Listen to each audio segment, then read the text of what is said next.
Hey guys, so I'm gonna do a Haagen-Dazs mukbang just because I wanted a snack and I felt like, why not? So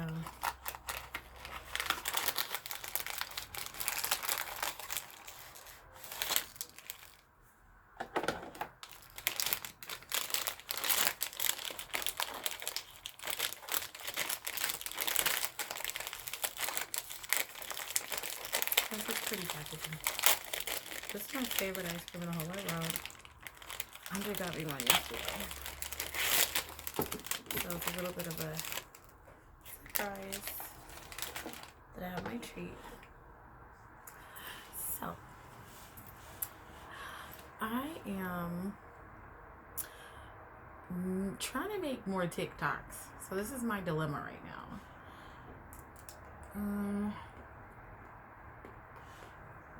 I'm gonna make TikToks, but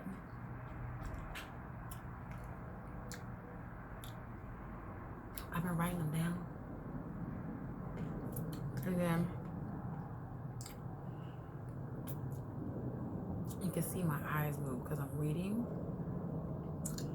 So now I'm like, oh,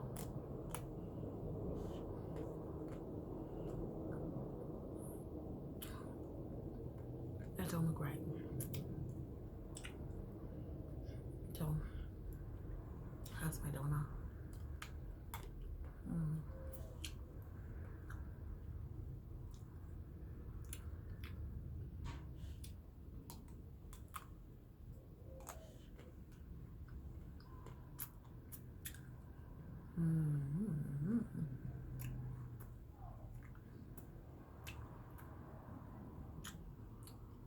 So I'm actually gonna go over my books. Like, for me, because I'm a book lover, I always feel like I would love to see people talk about books more.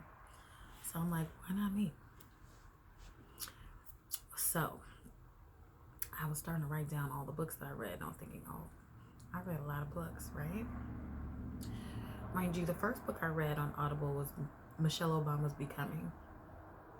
She's an excellent writer. I feel like her book was very in-depth and kind of told a really great, thorough story of her life before she met her husband. And it really kind of solidified my understanding of who she just was as a person.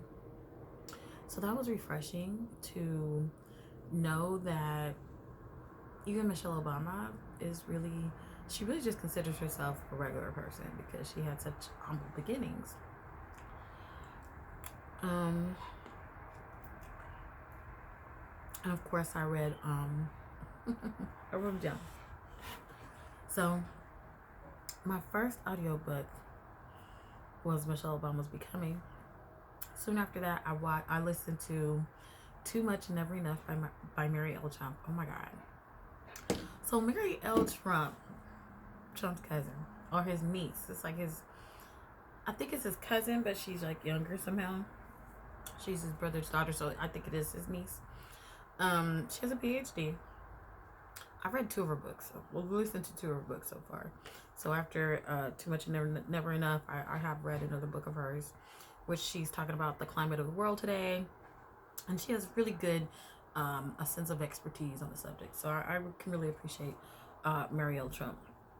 But Too Much and Never Enough is a great kind of insight into who Trump was before he became president and the types of things he would get involved in and the kind of seedy nature of who he was as a business person, and you know how he he wouldn't pay certain companies their invoice. He would stiff invoices as far as just not pay them. Not that they didn't have the money or there was anything wrong with the services that they provided, but he just wouldn't pay them just because he's a a-hole. So that was interesting to kind of see that kind of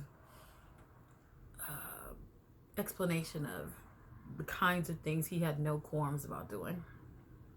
Even when I think a family member got really sick, or they had a child who was like disabled, and they were willing to cut off the insurance for that family member just because. No reason. Didn't slight them in any way, shape, or form. Just decided that they no longer wanted to pay that expense. So, and just, like I said, an insight in this type of mentality he has. I read Incomparable by Brie Bella and Nikki Bella. I really love the twins from WWE.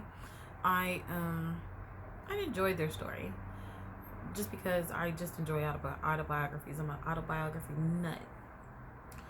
And so I really enjoyed just hearing how they came up in the ranks, because I think what fascinates me is who decides to join WWE and why. And so they've really brought a kind of fresh take on why they do it, and they do it with such excitement, and you could tell that they really love it, and that kind of makes you love it too, because they love what they do, and you always want to see people do what they love, you know. So I read, let's see, I actually read OJ's If I Did It, and outline it a little bit. It's a little puzzling because throughout the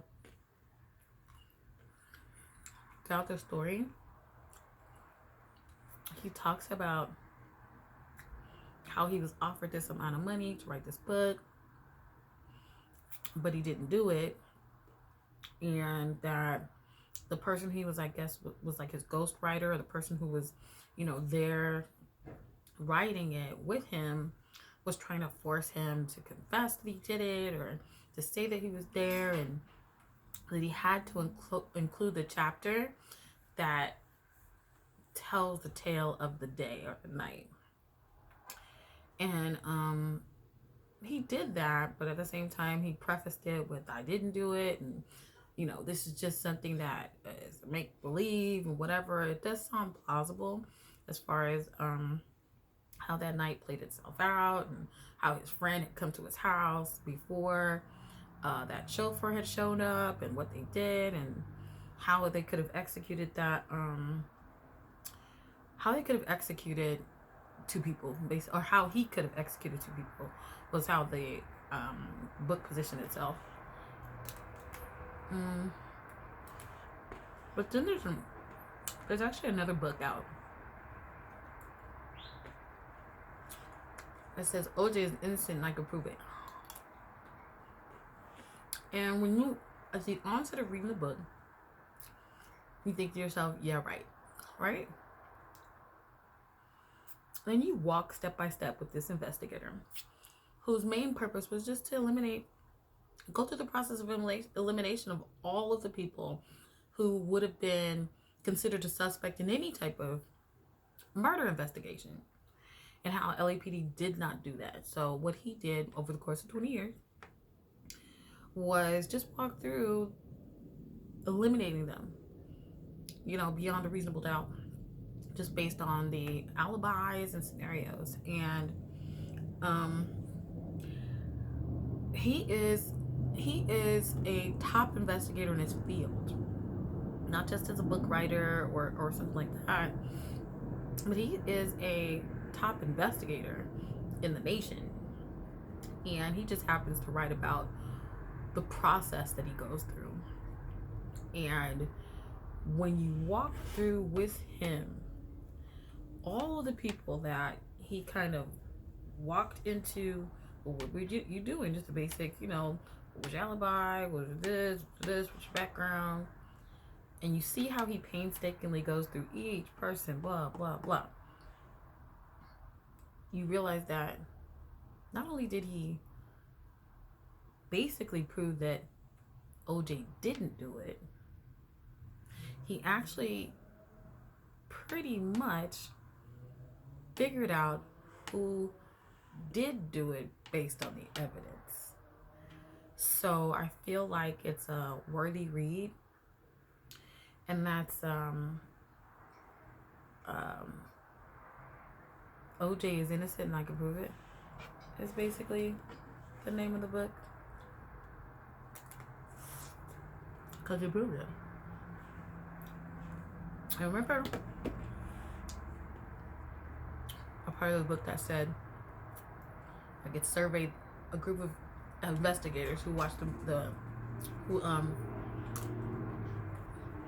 he watch the movie or read the book? I don't know what he was doing. He did it somewhere. But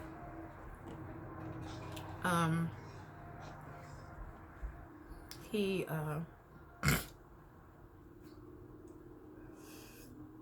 surveyed a group of investigators prior to him showing his evidence. I guess he was doing like a seminar where he showed evidence.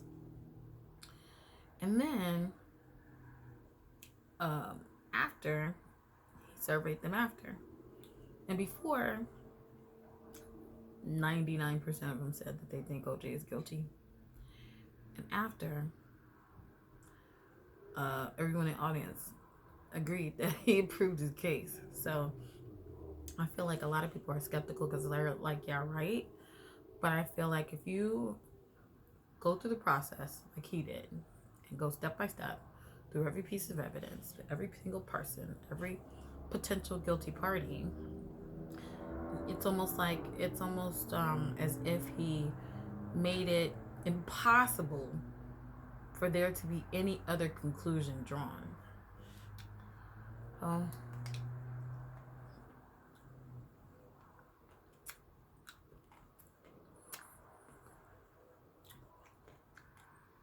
It's really a challenge to any book reader, anyone willing to read a book. I mean, remember, I don't mind reading books. I love books. I even read a book for my son, which was 800 pages or 600 pages by, it was The Pixar Touch by David A. Price.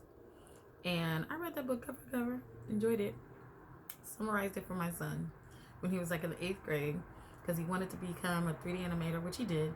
He has a vocational certification in 3D animation from his, it's like a Votech high school out here in Las Vegas. It was called SECTA, sorry, or Southeast Career and Technical Academy. And so, and then he went on to get a Bachelor's of Science degree in Fine Arts from UNLV. So,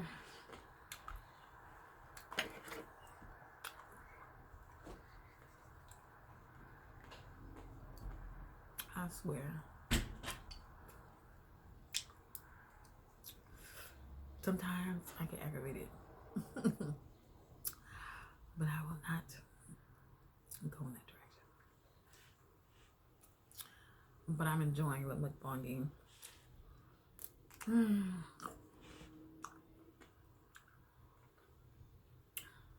Anyway, so I think we'll talk more about books. I feel like I read the books. A lot of people don't read the books. And I could summarize the books